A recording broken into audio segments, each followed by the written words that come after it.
Hello students, good morning all of you. Students, in previous video I have solved the exercise 6.1 and solved some numerical problem of this exercise which is based on the concept of algebraic expression as well as type of algebraic expression and like and unlike terms of an algebraic expression. Okay. So today I will solve some remaining question of this exercise. So let's start. Student, question number 6 is write the algebraic expression using variables, constants and arithmetic operation. Student, in this question you have to make an algebraic expression. Okay. So before reading this situation, you have to make an algebraic expression using variables, constant and arithmetic operation. बच्चों, इसमें करना क्या है कि जो statement दिया हुआ है उसमें उसको पढ़ के अच्छे से और उसमें वेरिएबल, कांस्टेंट और साथ ही साथ अरिथमेटिक ऑपरेशन का यूज करके हमें एक अलजेब्राइक एक्सप्रेशन बनाना है. And students, all of you know that I have told many times that an algebraic expression is a combination of constant variables and they are connected with four fundamental mathematical operators, that is addition, subtraction, division and multiplication. So let's start. Students, in this question number 8, the sum of number x is multiplied by 7 and number y multiplied by 8. बच्चों, question कह रहा है the सम का मतलब addition होता है, लेकिन addition किसका करना है. देखिए, एक नंबर x है, यहाँ पर पहले से बताया गया है कि एक नंबर x है, उसको किससे मल्टीप्लाई किया गया है, 7 से मल्टीप्लाई किया गया है, और दूसरा नंबर y है उसको मल्टीप्लाई किया गया है 8 से, और उन दोनों का सम किया गया है. बच्चों तो ध्यान से देखिए, अगर हम किसी x को 7 से मल्टीप्लाई करेंगे, बच्चों ध्यान से देखिएगा, x कोई नंबर है उसको 7 से मल्टीप्लाई करेंगे तो उसका वैल्यू आएगा 7x. क्या आएगा? 7x.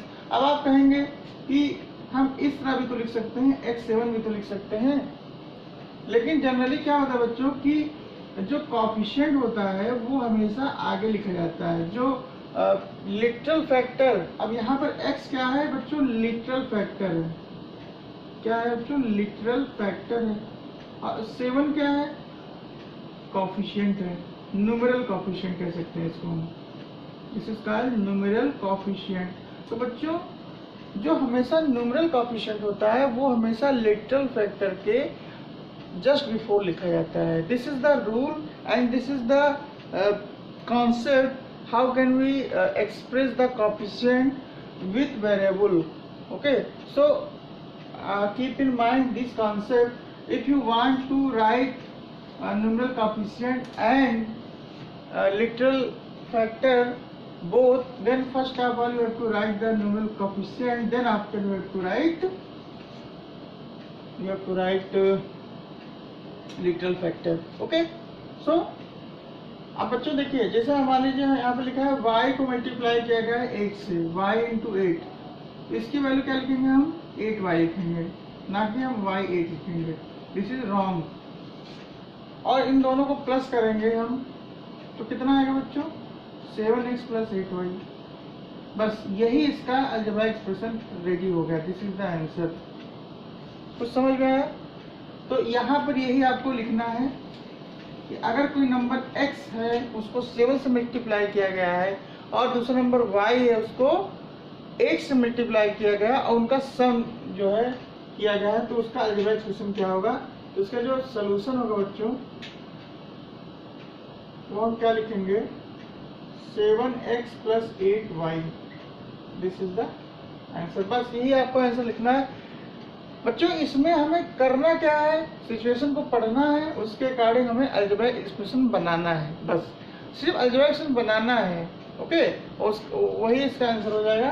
फिर नेक्स्ट क्वेश्चन देखिए, product of a and 10 subtracted from 15. अब बच्चों, प्रोडक्ट का मतलब क्या होता है? मल्टीप्लाई करना. मल्टीप्लाई किसको करना है? a और 10 को मल्टीप्लाई करना है. प्रोडक्ट ऑफ a एंड 10 का मतलब a और 10 को मल्टीप्लाई करना है. तो a और 10 को जब मल्टीप्लाई करेंगे हम तो वही आएगा जैसे अभी मैंने पहले बताया 10a आएगा, ठीक है। और सब्ट्रैक्टेड फ्रॉम 15, तो यानी फ्रॉम के जो बाद लिखा होता है उसको जस्ट बिफोर लिखते हैं, यानी 15 में से इस प्रोडक्ट को सब्ट्रैक्ट किया गया है। तो हम इसका आंसर क्या लिखेंगे बच्चों, सोल्यूशन क्या होगा इसका सोल्यूशन होगा बच्चों 15 माइनस 10a, बस this is the answer. One line का आंसर आपको लिखना है, आंसर जो आएगा बच्चों वो वन लाइन में आएगा। जैसे देखिए इसका सोल्यूशन देखिए, 1/4 of some of a and b। देखिए बच्चों a और b का सम करें, a और b का सम किया है, सम का मतलब ऐड करना, और उसका 1/4 करें, इसका 1/4, तो ये इसका सोल्यूशन हो जाएगा। 1/4 ऑफ का मतलब मल्टीप्लाई करना होता है। Let me check the answer is correct और not. Yes, it is correct. So student, before moving on next question, pause the video to note it down in your copy or take a screenshot. Now student, we are moving the last part of question number 6 is that Ravi purchased X kg of apples and some mangoes. Mangoes weigh 4 times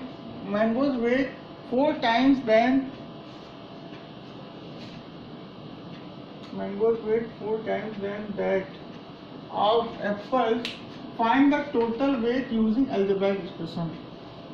Students, in this type of question, first of all, keep in mind that this is not a ordinary question. बच्चों ये कोई ordinary question नहीं है, ये variable और constant से related question है। इसमें आपको जो आंसर देना है, जैसे लिखा है ना find the total weight using algebraic expression, तो जो हमें टोटल वेट निकालना है बच्चों वो अलजेब्राइक एक्सप्रेशन का यूज करके निकालना है, ठीक है। तो देखिए ध्यान से, लिखा है कि Ravi purchase x kg of apples, यानी कि वेट ऑफ एप्पल्स कितना है बच्चों, given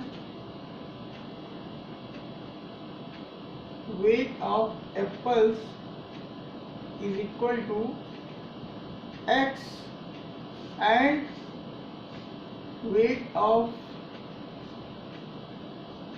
x kg and weight of mangoes is equal to, बच्चों देखिए मैंगो का वेट जो है 4 time then that of apple. 4 time का मतलब होता है कि एप्पल मैंगो का वेट जो है बच्चों 4 टाइम का मतलब 4 गुना, क्या होगा 4 गुना। अब किसके 4 गुना है, एप्पल के वेट के 4 गुना है। तो एप्पल का वेट क्या था बच्चों x, तो इसका 4 गुना करेंगे तो 4 × x हो जाएगा, यानी कि 4x हो जाएगा, समझ में आएगा, 4x kg। हेंस अब हमें क्या निकालना है, total weight of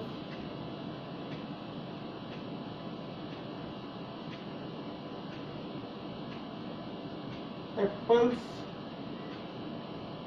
and mangoes is equal to, बच्चों बहुत आसान है, इसको हम प्लस कर देंगे इस तरह से। तो ध्यान से देखिएगा बच्चों, x के आगे कोई डिजिट आपको नहीं दिख रहा है, बहुत कॉन्सेप्ट जो हम आपको बता रहे हैं बहुत ध्यान से देखिएगा, x के आगे कोई डिजिट आपको नहीं दिख रहा है, कोई डिजिट दिख रहा है, नहीं दिख रहा है। तो इस कंडीशन में जब x के आगे कोई कोएफिशिएंट नहीं होता है तो उसको हम क्या मान लेते हैं, 1 मान लेते हैं। क्या मान लेते हैं बच्चों, 1 मान लेते हैं।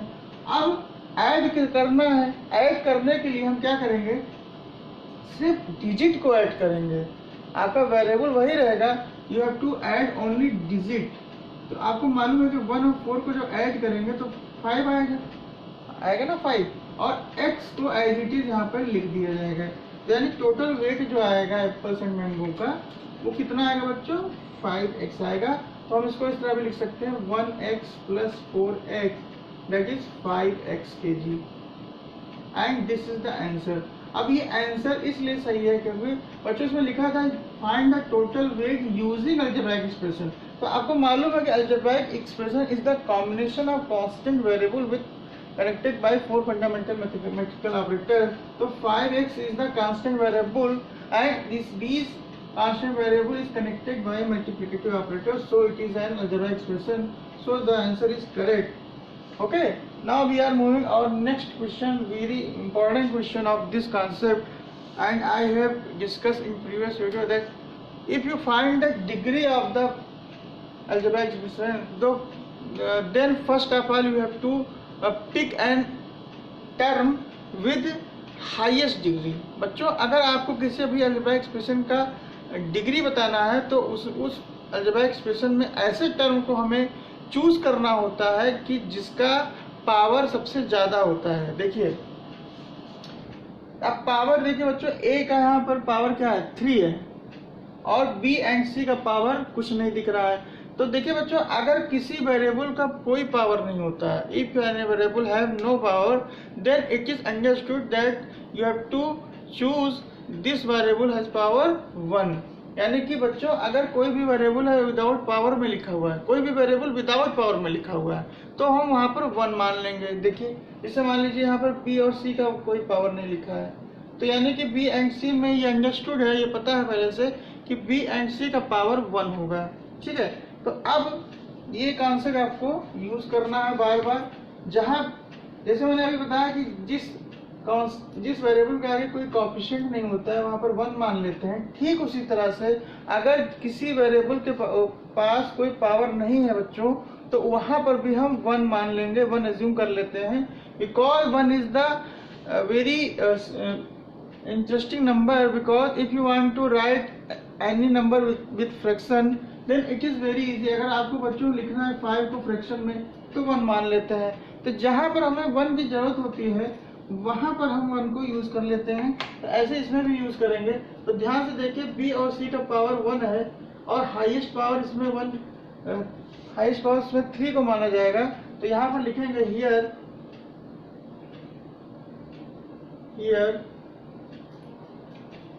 in term a power 3 is the highest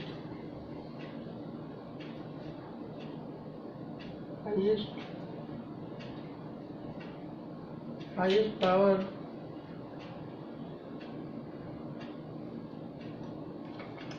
in term a power 3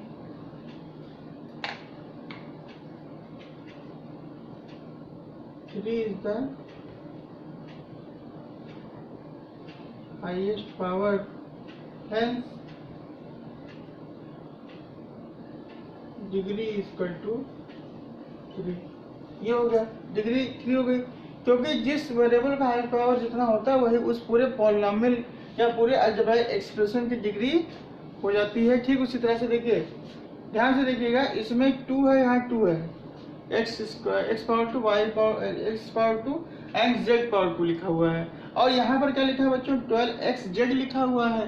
तो zx में कोई भी पावर नहीं दिख रहा है, तो वहां पर क्या मान लेंगे हम कि वहां पर पावर क्या है बच्चों 1 है।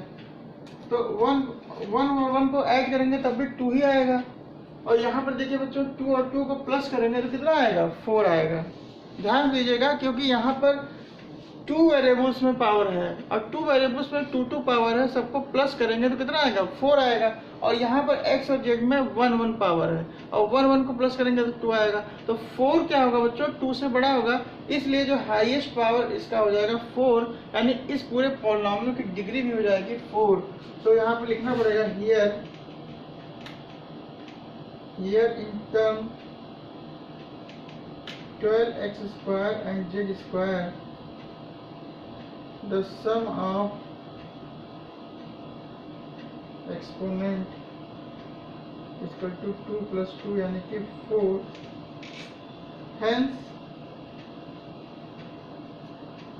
hence the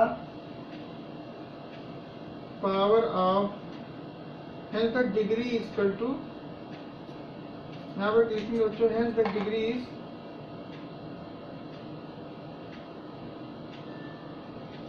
4, which is the answer।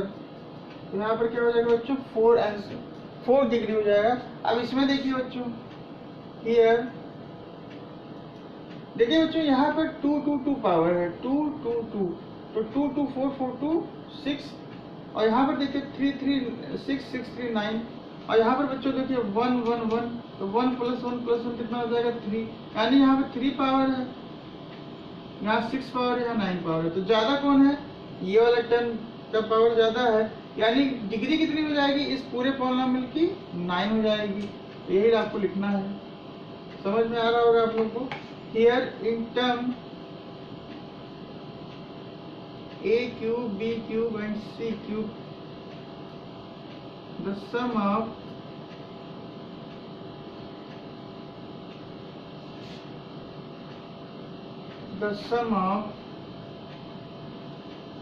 exponent is equal to 3 plus 3 plus 3, that is 9, which is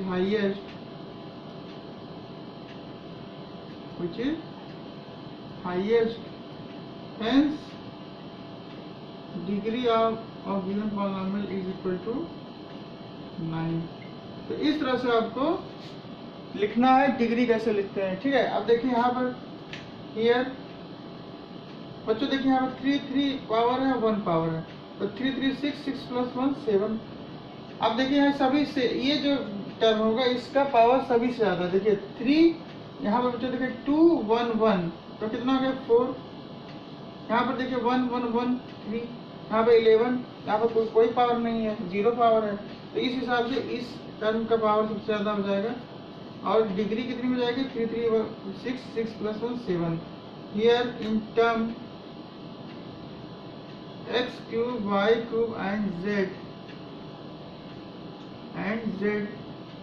the sum of exponent is equal to 3 plus 3 plus 1, that is 7, which is highest.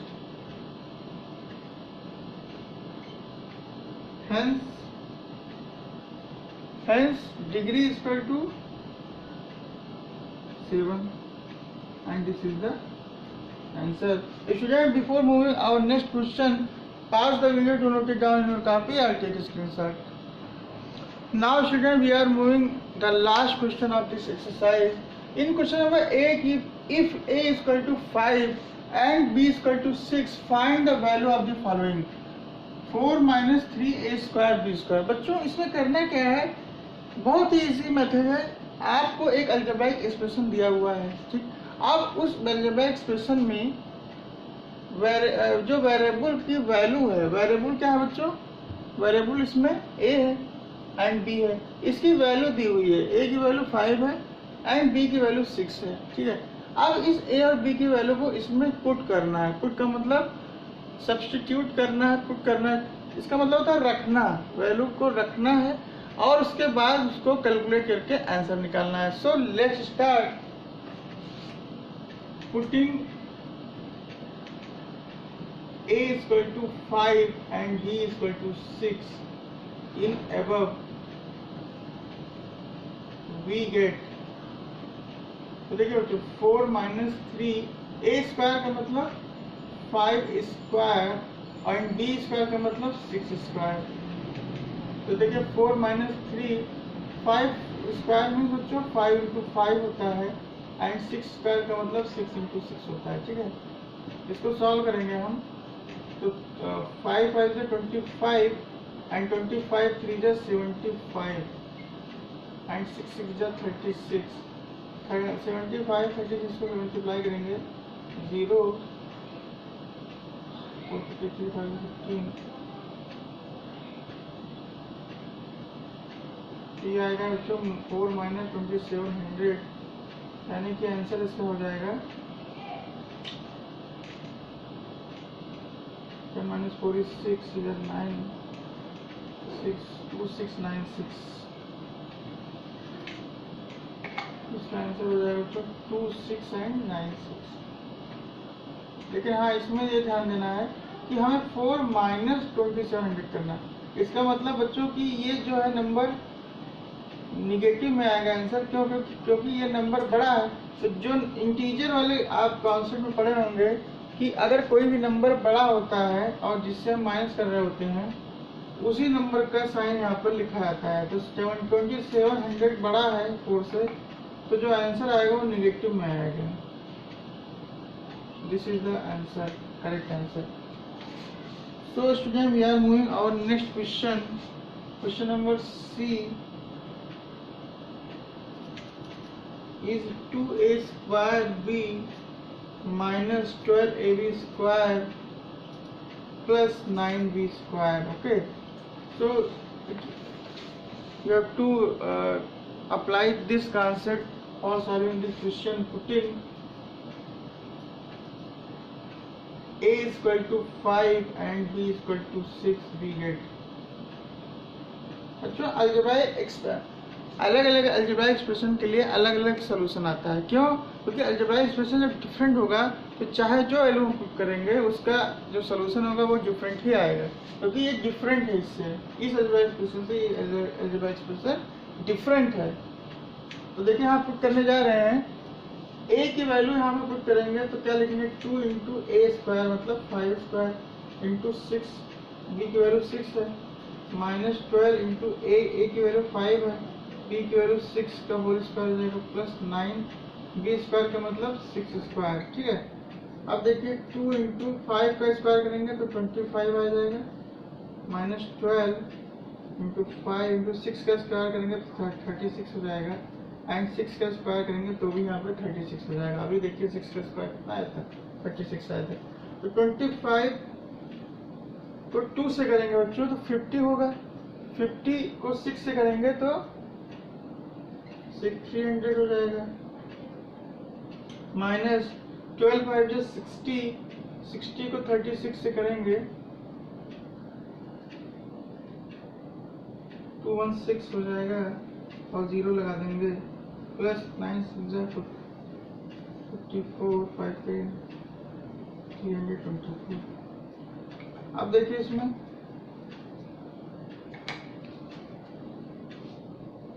ये हो जाएगा बच्चों, इसका answer यहाँ लिख दे रहे हैं। 300 को 324 से प्लस करेंगे, इसको आगे लिख दे रहे हैं, इसको पीछे कर दे रहे हैं, शिफ्ट कर दे रहे हैं। तो ये हो जाएगा 4 2 3 3 6। अब देखिए उसमें 2160 को माइनस करेंगे 624 से, 10 माइनस 4।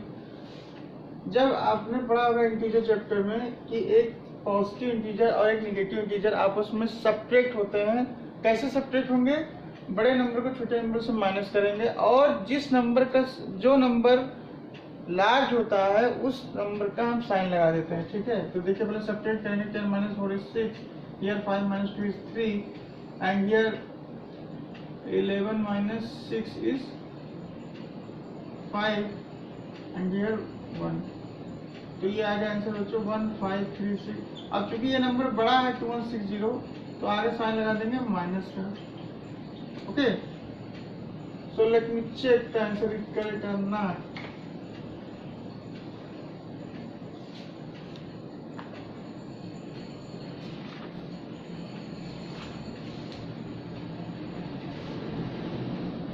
माइनस 1536 और माइनस 2696, 2696 सही है। So student, I hope you are all understand today's solution of this exercise, and student keep in mind one more thing। बच्चों जो क्वेश्चन हम ड्रॉप कर देते हैं, जैसे देखिए आप ध्यान से सुनिएगा, यहाँ पर A बताया, यहाँ पर C बताया, A एंड C को मैंने सॉल्व करा दिया, A एंड C। अब इसमें रिमेनिंग क्या होगा B एंड D। तो आपको करना क्या है, बहुत बच्चे तो करते हैं लेकिन कुछ बच्चे ऐसे हैं जो इस पार्ट को नहीं करते हैं। मेरी बात को ध्यान सुनिएगा, कुछ बच्चे इस करने A और B तो कर लेंगे और B एंड D को नहीं करते हैं, आगे बढ़ जाते हैं। बच्चों ऐसा मत कीजिए, कम से कम अगर B और D को नहीं मतलब B और D दोनों नहीं करना चाहते हैं, मतलब दो अगर दिया है तो कम से कम एक तो करें, चाहे B करें चाहे D करें। कहने का मतलब है अगर आप प्रैक्टिस नहीं करेंगे बच्चों, कुछ अपने मन से नहीं लगाएंगे तो कुछ नहीं समझ में आएगा। सिर्फ आप कॉपी करेंगे, कॉपी करके चेक करा लेंगे और कुछ भी सही जो है आपको समझ में बिल्कुल भी नहीं आएगा। इसलिए कोशिश करें कि जो क्वेश्चन हम छोड़ देते हैं, रिमेनिंग पार्ट हो जाता है, उसको भी करने की कोशिश करें। धीरे धीरे कोशिश करेंगे तब आपको समझ में आएगा। अगर आप प्रेशर से करेंगे तो आप बिल्कुल भी नहीं कर पाएंगे। अगर आप चाहते हैं कि अगर जो है कि गलत ना हो तो पहले रफ निकालिए, रफ कॉपी में करने की कोशिश करिए। गलती होगी उसको सही करिए, कहाँ पे गलती हो रही है आंसर को चेक करिए, फिर से उसको लगाइए, एक बार लगाइए, 2 बार लगाइए, थर्ड टाइम या फोर्थ टाइम पे आपका करेक्ट आंसर आएगा। और बच्चों जब भी करेक्ट आंसर आप खुद से निकालेंगे ना, एक अलग कॉन्फिडेंस मिलेगा और तभी आपको थोड़ा इंटरेस्ट होगा मैथमेटिक्स पढ़ने का। तो ये आप बातों को मेरी ध्यान में रखिएगा कि जो भी क्वेश्चन हम छोड़ते हैं उसको जरूर से जरूर किसी रफ कॉपी में जरूर लगाएं। अगर आपका कैलकुलेशन स्ट्रांग है तो फेयर कॉपी में लगाएं, अदरवाइज आप रफ कॉपी में लगाएं। रफ कॉपी में सही आ जाए तो फेयर कर लीजिए, ठीक है। इस तरह से स्ट्रेटजी बनाएंगे तब धीरे धीरे आपको मैथ में इंटरेस्ट आएगा, क्योंकि मैथ में इंटरेस्ट आना बहुत जरूरी है, ठीक है। So student, I hope you are all understand the concept of these exercise, and in next video I will discuss some more concept as well as numerical problem of exercise 6.2. So till then, thank you very much for being with us.